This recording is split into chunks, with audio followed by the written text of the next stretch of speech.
দ্রব্যমূল্যের ঊর্ধ্বগতি ও নারী নির্যাতনের প্রতিবাদে আমবাসায় বিক্ষোভ মিছিল ও পথসভা অনুষ্ঠিত হয়। বিভিন্ন শ্রেণী পেশার মহিলাদের অংশগ্রহণে শহর পরিক্রমা করে প্রতিবাদ জানানো হয়। পথসভায় বক্তারা অভিযোগ করেন, জ্বালানির মূল্য বৃদ্ধির প্রভাবে নিত্য প্রয়োজনীয় পণ্যের দাম বেড়েছে। তাই দ্রব্যমূল্য নিয়ন্ত্রণে দ্রুত কার্যকর পদক্ষেপের দাবি জানান তারা।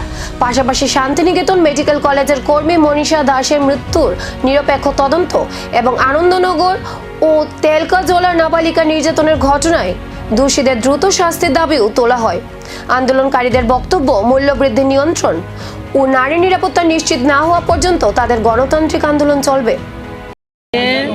অস্বাভাবিক মূল্য বৃদ্ধির প্রতিবাদে এবং শান্তিনিকেতন মেডিকেল কলেজে যে মনীষা দাসের কর্মরত মহিলা মনীষা দাসকে দেশের মৃতদেহের বিরুদ্ধে এবং আনন্দনগর এবং তেলকাজলায় অষ্টম শ্রেণীর ছাত্রী যেভাবে ধর্ষণ হয়েছে তার বিরুদ্ধে আমরা বিক্ষোভ মিছিলে সামিল হব।